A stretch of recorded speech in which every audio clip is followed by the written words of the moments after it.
Hey guys, off to a great start. Yep. Hey guys, how you doing? Little different show this week. We cut our silly music opening to bring you kind of a different stream. We'll be back next week on the Harmonix live stream. We do this every Monday for those of you who haven't joined us before. And I will plug now. You can subscribe if you want to see some games content in the future, because I don't want to do that plug as we go through the rest of the show. But we canceled our content this week. We'll be back next week with some stuff on Fantasia, and we're going to be talking to Casson Crooker, who works at Harmonix. But we moved that to next week because our friend Ryan Davis from Giant Bomb passed away this past week, and we owe him a lot. And so we wanted to just take a couple minutes and talk to you guys. Oh, obviously the chat is open on twitch.tv/harmonixmusic. If you're watching this embedded somewhere, go there. You can chat with other people who may have known Ryan. If you don't know who Ryan is, he's a good close friend of ours. He's the co-founder of GiantBomb.com, which is a great games website. I used to work at GameSpot before that. He's a good friend to Harmonix and Harmonix Games, and also a pretty big inspiration for what we do on this stupid, terrible show every Monday at 6, which is to say he kind of taught us from the stuff they did in Giant Bomb just to talk right to the audience and be open with all of our warts and all development process and kind of show you guys who we are as people and become friends with you and become sort of a big community that talks about games as a conversation and not just as a big marketing PR nonsense thing. So you may have seen Ryan if you follow Dance Central or Rock Band coverage. Him and Jeff Gerstmann sort of are our friends who we sometimes yell at and make funny, dumb videos where we make them dance and silly things happen. And so we're really sad that we lost Ryan. Last week he was 34 and he's gone way too soon. So figured we'd talk a little bit about what he meant to us. His ethos had always sort of just been do a show. He hosted, marathon big live shows for Whiskey Media. He hosted E3 coverage and podcasts, the weekly Hey Everybody It's Tuesday Bombcast, shout out for the Giant Bombcast on iTunes. And he was a big inspiration to how we do things. So we figured, why not just do a show? Hopefully you guys all know this is out of love and respect, and it's a little weird to have a recurring show on the day that our friend's passing has been sort of announced to the world, but better to do a show and talk to you guys about what he meant to us than sit here and pretend like it's not happening. So I'm going to sit down at our desk right now and talk to Aaron, who's going to join me, and we're just going to catch up on some things. So I'm going to say, here we go. Watch the whole world move, because green screens, another thing that Ryan appreciated a lot. Oh, God, there he is behind us there. So that's sit. Good sit, right? Good sit. Good cut, Pope. So Eric Pope, at Mr. Pope on Twitter, he is behind the boards directing the show, and he's pulled some fun images of Ryan, and we're going to tell some stories and hang out, and our friend Joe is on the soundboard making sure we all sound good, so if you have complaints, direct them at Joe. And we do have a bunch of people in the chat. I think Christine, Annette, and Nick are in the chat. Is that right? Or generally speaking, are like loitering in the chat. So they're there to share stories and memories and also to ban the shit out of anybody who is being an asshole. Because this is a particular show. We will have no patience for that. Sorry. So Ryan did shows like this, has done shows like this with Vinny and Jeff and Brad and Patrick. Than this, though. Way better than anything you are seeing. Even Ryan in a static image with a microphone in front of him and headphones on in front of a creepy concrete wall with a fire extinguisher on it. Better host than we are going to be right now. He set the bar pretty high. Yeah. And that was something that when Pope first started pushing the idea of doing a live stream and even the podcast, Giant Bomb and Ryan especially were kind of like that high watermark that I know that he was aiming for. Eric Pope's career has basically been figure out what Ryan Davis is doing and then try to steal that idea and do it here about just our games. And that is a scary thing for Pope, I'm guessing, in addition to losing one of his very, very good friends. Like, I don't know what his next career move is going to be. But I mean, it's worked pretty well for us that we have any job today. It's a testament to how good Ryan was. If we could bite his style and still manage to coast. Yeah. And Justin McElroy of Polygon, who is sort of in that same echelon of cool dudes that we ape the style of a lot, wrote a really nice piece on Polygon about his friends. Sumit wrote sort of the obit that they did today. Yeah. But Justin wrote a little editorial piece about trying to impress Ryan and really wanting, feeling validated when Ryan liked the thing or wanted to hang out with you and feeling like you were part of kind of the cool kids conversation. And that was one of the best things is I've been sort of telling people ahead of the announcement today, that Ryan had passed, everyone was pretty uniformly devastated. Even people who didn't know him very well, who had met him once or twice. He's just like one of the warmest, nicest dudes. And a lot of the fans we talked to on Twitter and Facebook have just said like, I don't know him, and I don't know him personally, and I'm like sobbing at my desk right now. Just Casey Malone's blog echoed that too, where I hung out with him 4 times. Maybe met him a handful of times, but he was that kind of person where like even when he was picking on you, like you just like it felt so good to have him pick on you. Yeah. He was a dick in just the best ways sometimes, but mostly just a big warm teddy bear. Well, like if he didn't care, he wouldn't even engage. No. But he was always so good, and that was something that really made an impact on me when I first started meeting him at shows, that so many people would come up and just like ask for autographs or ask for photos, like more than anyone I've ever met in gaming. And he was always so good about making time on, the E3 show floor where he's, swamped. He's got packed schedule all week long, but he would always take the time to like stop and talk with people, and that was always hugely important to me to see that. And I guess it's just that everyone, like some of us were out there for Ryan got married on a week ago Saturday, which is really recently. So, on some level, there's small solace to take in the fact that very recently he, sort of had one of the best weeks I think in his life, probably, I guess. All of his family and friends were gathered around him in San Francisco, hanging out and celebrating him and his wife. And that was a pretty awesome thing to happen, a couple days before he passed away. But I guess in general, the thing that I think is the most powerful about the way Ryan conducted himself, whether it be hosting a show on Giant Bomb and talking to a random developer who he'd never met before, or talking on Twitter with somebody, or talking on Facebook with somebody, or just running into the show on the show floor, is that you just felt like you were already his friend. Yeah. Like he sort of cut past all of the nonsense and formality of getting to know you, and just immediately started shit talking with you or at you and making you feel like you were included, and that was a big deal for us. Actually, Ryan being able to make friends and making everyone feel like they were part of our cohesive. So I think Ryan was one of the not pieces of glue. You don't have pieces of glue. One of the dollops of glue. Sure. He's a dollop of glue. Ryan was one of the dollops of glue that kind of held our gaming community together. Like what I think of as our friends in video games. Oh, and definitely. It's a little inside baseball-y because you guys are obviously, if you're watching the stream, you love games, or you love Giant Bomb, or you like some of the stuff we do, or some of the dumb stuff that we do, and all those things combined. Ryan really actually was way more at the center of that than it may have appeared at first. I know I had no PR experience when I started at Harmonix, and I met Ryan 6 years ago, and they were still at GameSpot, and became like quick friends with him. But again, sort of pre-Twitter mania and all that stuff, was not in constant dialogue, and then really grew to get closer and closer to him. And I want to just like bring up the anecdote of, and we'll talk more about this in August at PAX panel we might be doing about the game, but. Ryan is actually like largely responsible in some weird way for Fantasia being a game that is happening right now. So, and this is kind of a weird story, but so of the people I've known the longest in video games, the person I've known the longest probably is John Vignacchi at Disney Interactive. Except I didn't know him well at all. John Vignacchi actually grew up about 3 blocks away from my house in Chicago. So he's probably the person I've known the longest and the person I'm like geographically closest to in video game development.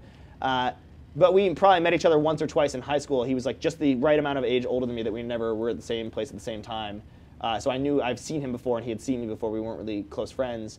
And Ryan, of all people, sort of introduced us as part of this like extended Chicago family posse. Ryan wasn't from Chicago, but he knew that Johnny was from Chicago, and people like Adam Boyes and Dave Lang had worked in Chicago, and sort of this weird community formed. And because Johnny and I became friends through Ryan, through being on the Bombcast together, at GDC in 2010, 9, like in the basement of Whiskey Meteor. I don't know what years it was, but like because we found a friendship there through Ryan and hung out with Ryan together and became friends outside of that. And actually, Johnny was the one who called me and told me of Ryan's passing, which was a really emotional conversation. But Johnny approached me and said, "Hey, we want to do I'm working at Disney on a different game. He's working on Infinity, which wasn't announced, and I want to do a thing with Harmonix. I want to talk to you about like working on a game. I want to work on Fantasia with you guys."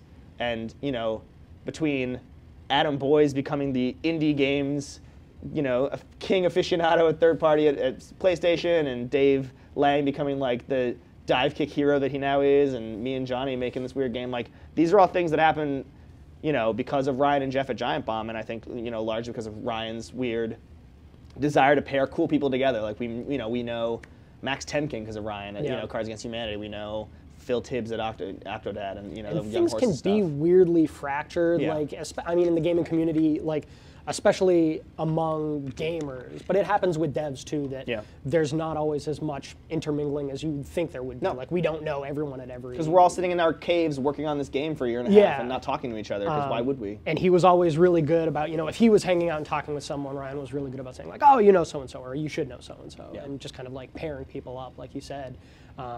Really cool way to, like, that theory that a rising tide lifts all ships, like, he was very good about just socially making sure that everyone was kind of like paired up with people, and that everyone kind of like just had a place. And in a way that felt super natural. And I mean, supernatural and also supernatural. It didn't ever feel like it was a forced thing where Ryan was going to organize drinks. We're all going to go to drinks together. Just like, hey, we're all hanging out at this show, and like Ryan is just disorganized enough that no one knows when the fuck they're going on. So we're all gathered in the lobby waiting for an hour and a half. And people go because Ryan says and you're going there waiting to talk to him and make jokes, and like basically like his entire show just like this. Like, there is no script. There's a 3 bullet point outline just in case I wanted like another topic to talk about. But you go and you just like shoot the shit with your friend and make jokes. And I posted the Dance Central 3 quick look we did earlier last year with him, just because it's like 22 minutes of Matt Bach and I trying to talk about the features in this game, he wasn't having it, with just Ryan just cutting us to size, and Jeff Gersman just hanging out behind us in a creepy way.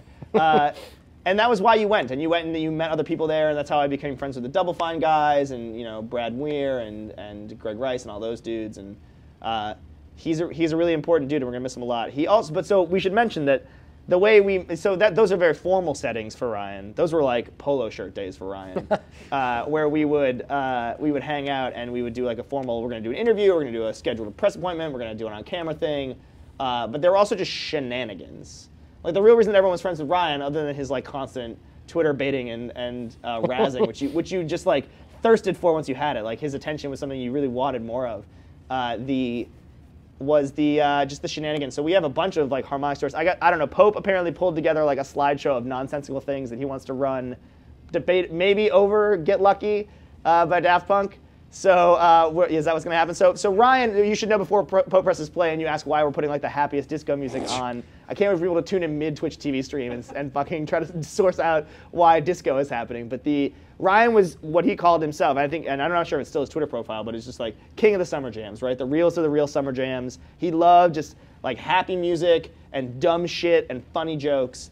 And so he has an epic Spotify playlist that is just like all of his favorite songs. He took contributions from other people. And so this, you know, Daft Punk's Get Lucky being one of the jams of the summer. I think Pope was talking about just having that playing quietly as we just look at some photos and talk about dumb shit we've done with Ryan over the year. And I'm sorry for cursing if it offends you. That's how we would always talk. So you want to do that, Pope? Yep. Pope's going Just to warn you, they're not all goofy. They're not all goofy. No, some of the photos are going to be really sad and serious, I guess. Oh, great. A nice poltergeist-style Sweet. I like being, video. How many of them will be semi-transparent, floating and moving in real time behind me? No. All right, so hopefully you can get rid of our ugly mugs and we can see some cool shit and talk about some stuff with Ryan. So, yeah, there it is. Because why not? Yeah, there it is. So Ryan hosted the Bombcast every Tuesday. Still one of the best, probably the best podcast in video games, if I do say so. So you can check out all those. Just a total badass. Great host. A very formal photo. I believe Steven Totillo took this picture. Just Ryan looking boss at E3. That's actually in the E3 Convention Center. You can tell by the signs behind him. So in his most formal attire, I've actually never seen him, other than his wedding, never seen him that dressed up. Other than maybe when he's pretending to be a cough. Still rocking the New Balance. Still rocking the New Balance. He decided to dress up that year. He was a formal E3, and Totillo got it on camera. So good on him. This is his default expression. This is what I would see running at me at high speeds for a hug. Yeah, no, I mean, he was just like a happy dude, capable of being like an overexpressive Muppet if he wanted to be, or a quietly sardonic cigarette-smoking dude. That is the opposite side of the spectrum, just the most badass, Lemmy facial hair rocking white wolf motherfucker, looking good in the aviators. I don't know what this is. What is happening behind the Kinect in front of me? Is this just like a weird Chiron graphic of him being a ghost? Tough to say. Not okay. Too soon. So, you know, hosting live video content was really a thing that I think Giant Bomb did better than anyone else for a long time in games, and still probably does better than anyone else.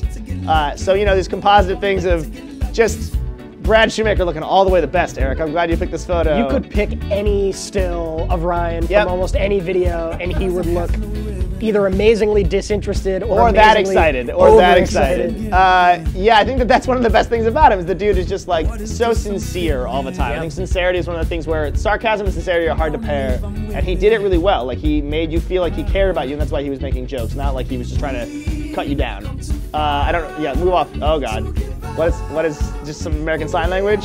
Yep, just wave. Ryan trying to hold his shit together, looking over there. This is what you get when you have a lot of people on set and you're trying to maintain composure while bad things happen around you. This is basically the hell that I've exposed myself to in trying to host this show that was inspired by Ryan and having Pope put whatever he feels like on screen. So this is, I believe, is this Ryan wearing one of the Connect launch party, one of the Connect, the Connect Holocaust? So the Connect, I don't know the story behind this. All I know is that during the Connect launch party where they did this weird Cirque du Soleil show, they gave everyone these weird white poncho things that had lights in them and were like location sensitive. So this is clearly them on like a green screen background. It's been chironed out. The old Whiskey Media Studio was really pretty green screen heavy at first and kind of grew and grew over time to be a little bit more of a live set. Now there's a kind of a complete live set there. But yeah, I guess he just wanted to wear that poncho again. Is there a story behind that you know of? So we talked about this earlier today.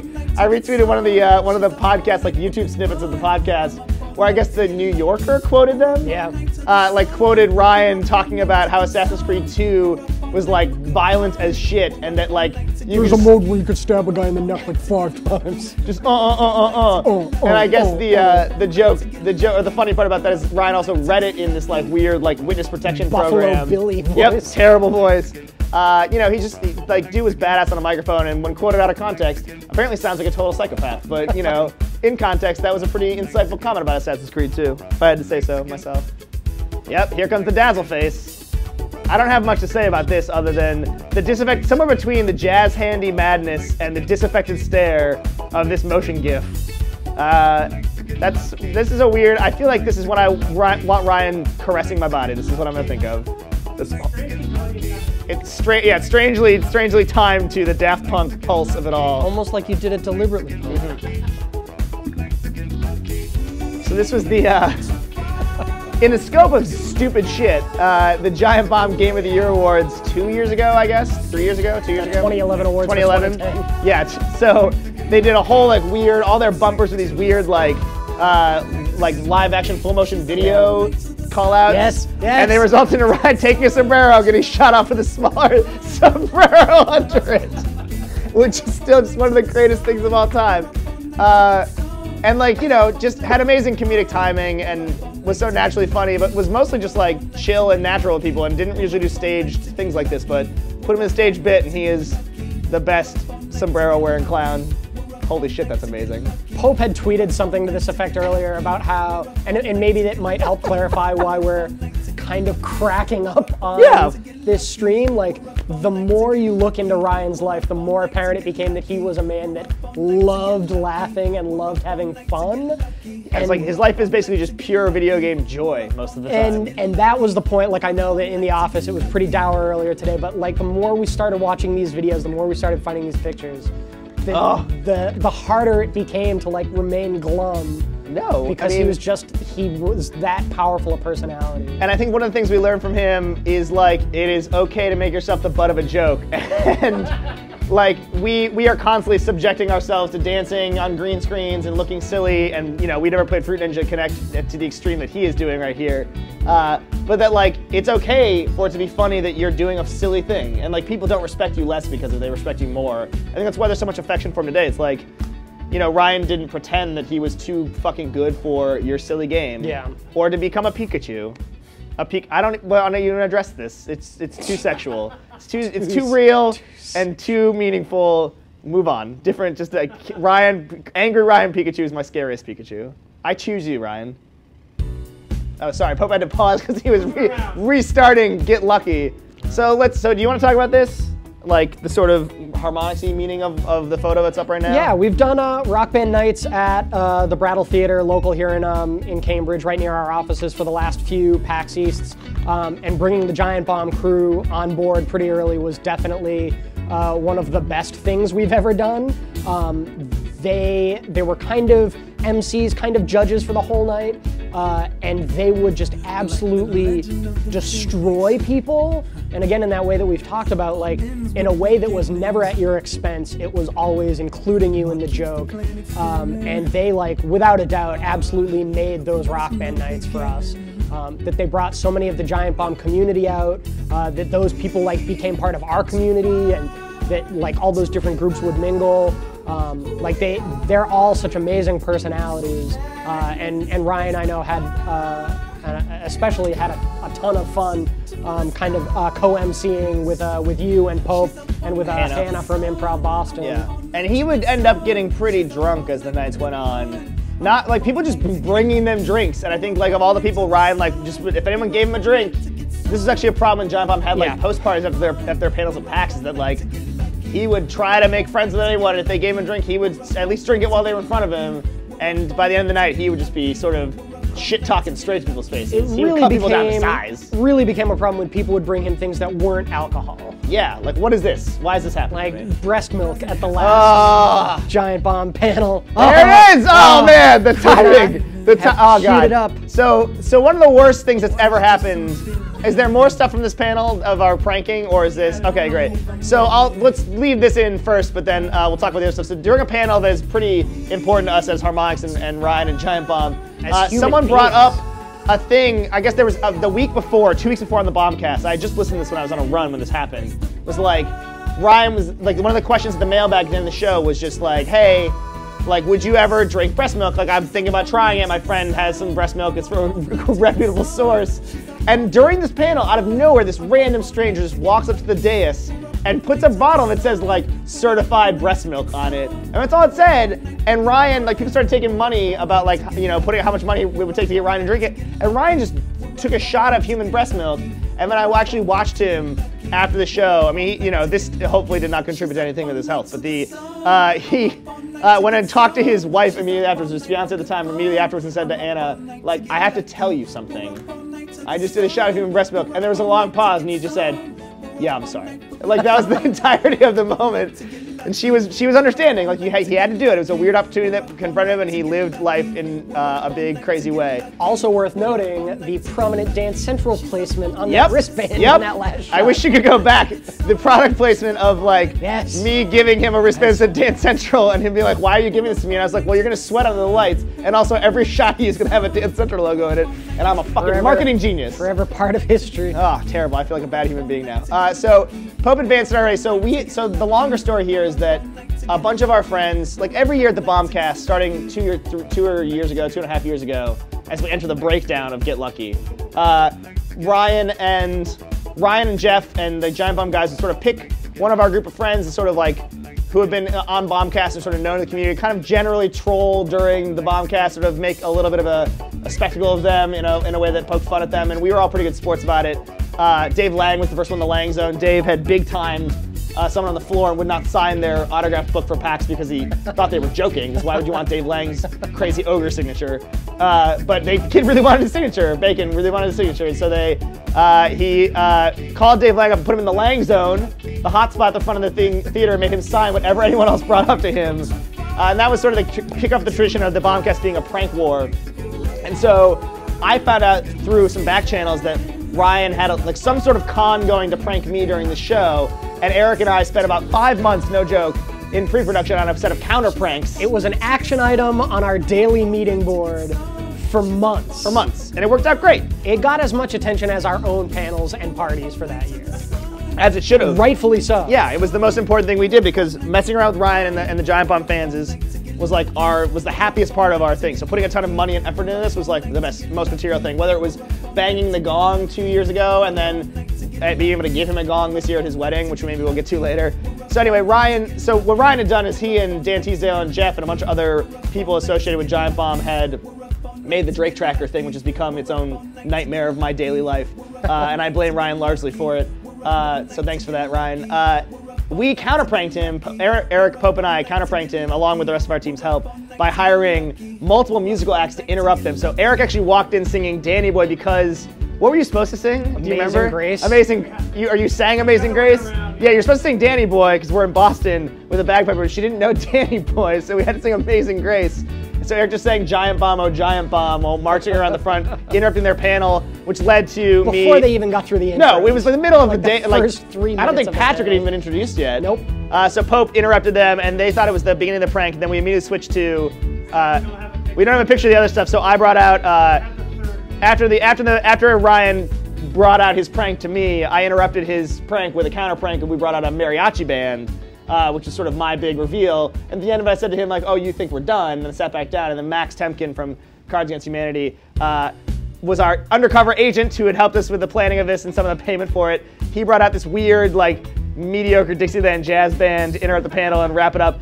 And, 2 years ago, Pope and I played in, like, a ska band for the Bombcast. We played, we'd done live music before. And, like, every year it got more and more elaborate. And the whole idea was that, like, nothing seemed to make Ryan happier than just like his friends doing the dumbest shit to make things like funny and weird and like unexpected. And this was like the most unexpected thing we could come up with.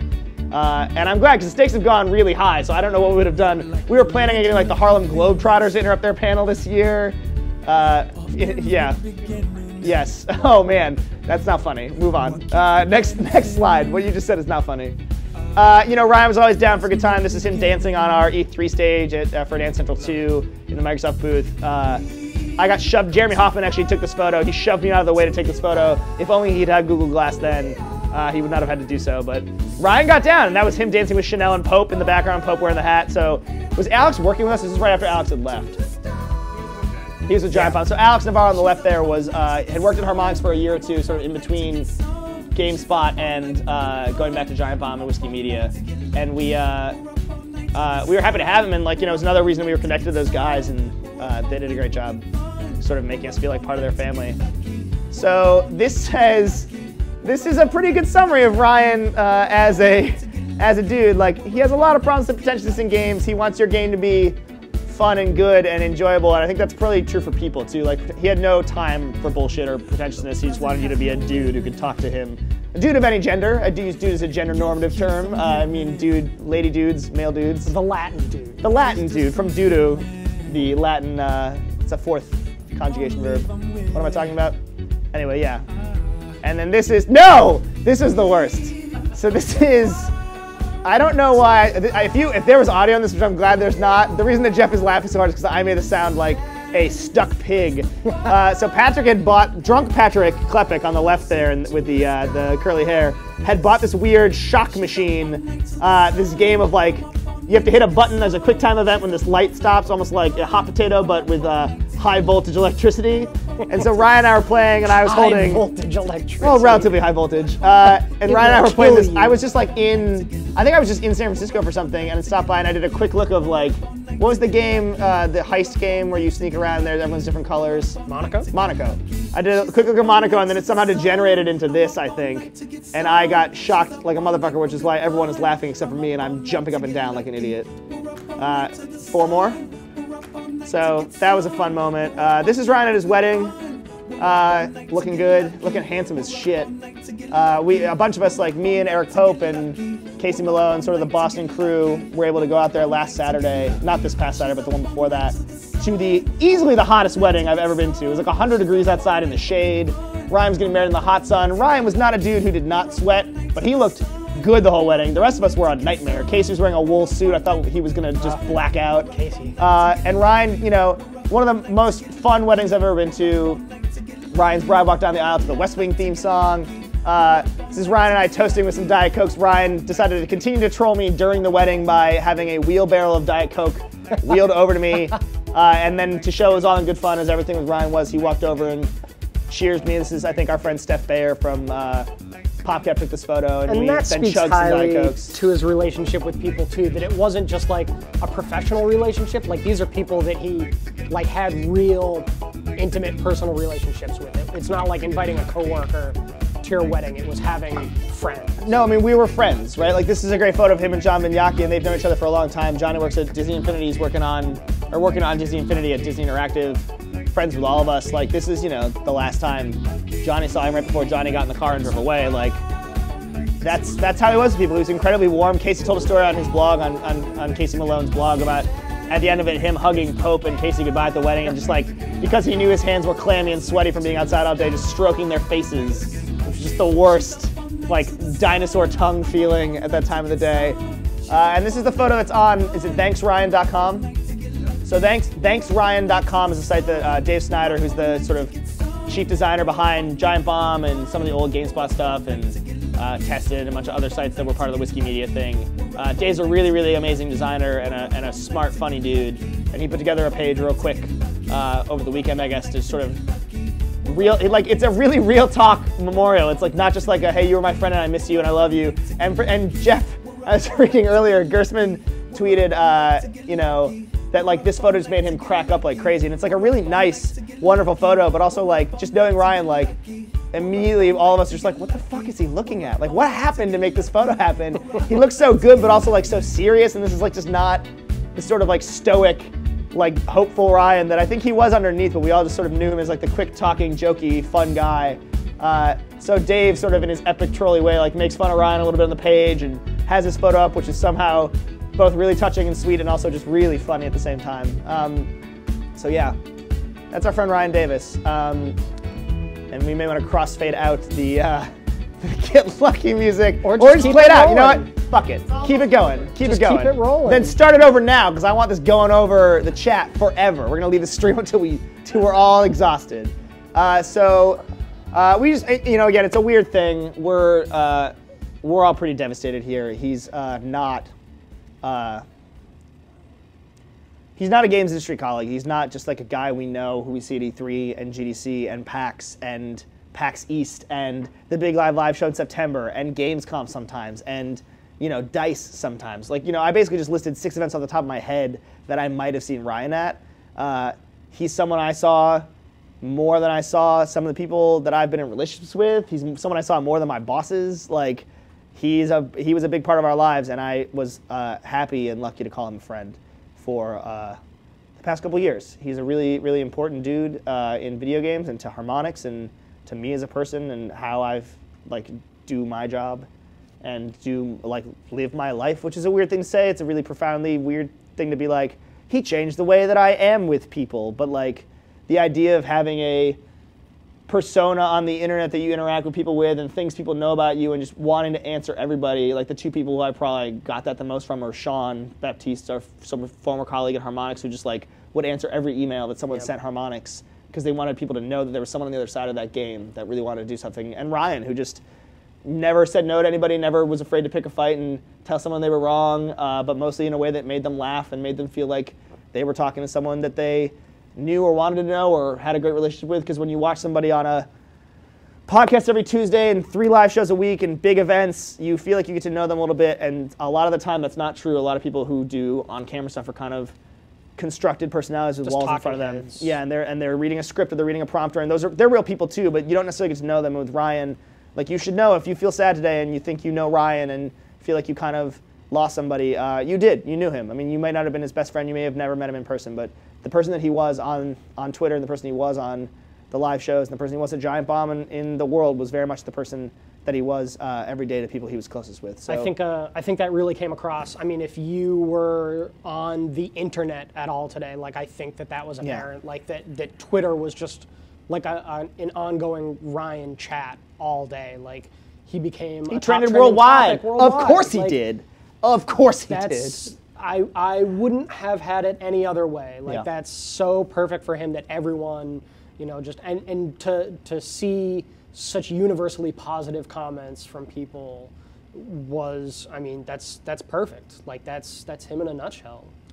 So, we'll leave the chat going for a while on this page in case people want to hang out and talk to each other and swap stories. I don't think we're going to do any, no Q&A or anything like that. There's nothing really to answer other than we're sad we lost our friend, and it is terrible. This has been a weird show. Thanks for hanging out with us. I'm not sure if we can post it or not to YouTube later because of Get Lucky, but maybe fuck it. Maybe we'll just post it and see if Warner takes it down. Go and watch other videos with Ryan. Yeah, go Google or YouTube. Go to giantbomb.com. Go to giantbomb and watch everything. Become a member of giantbomb.com. Stay tuned. There's chances that we're going to be doing some charity stuff in his name or in his memory or something for his family. So stay tuned to our feeds. I'm sure Harmonix will tweet about it. I know I'll tweet about it. I'm John T. Drake, HMX Henry, Mr. Pope on Twitter. Like, we'll all be tweeting about it.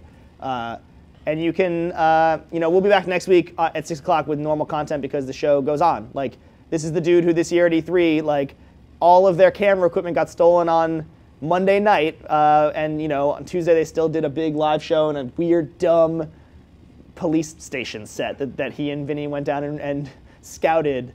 And I am really horrified that my last on-camera thing with Ryan that I can think of was me in a tank top double-fisting Diet Cokes.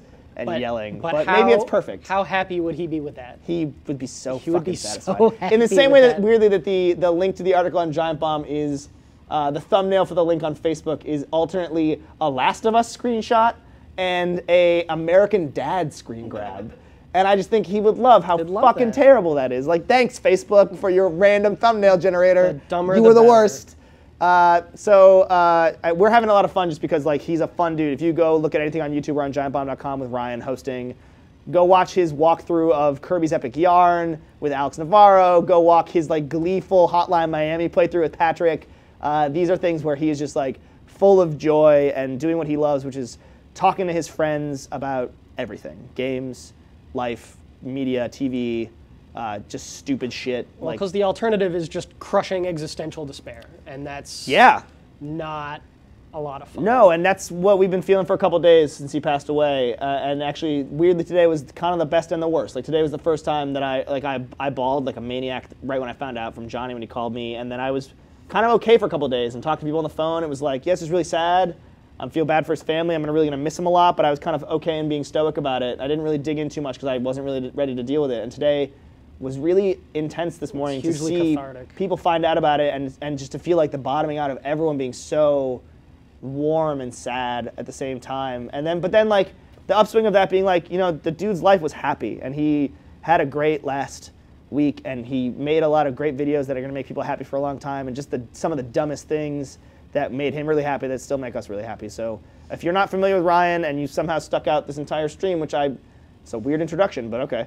But even if you are familiar with Ryan or you've seen him in one or two things, like, go follow some feeds and check out the good stuff that he's done. So it's all good stuff. Yeah. We'll be back next week. Thank you guys for hanging out with us. Hopefully this was okay and cool. We're going to miss our friend a lot. And big ups to Pope for putting together a show on a day where we're all pretty distraught. So our thoughts with Jeff Gerstmann and the guys at Giant Bomb, and with Anna and his family out in San Francisco. And we will be back to do more dumb video game things because that's what Ryan would have wanted. But other than that, thanks for tuning in, and we'll miss you, buddy.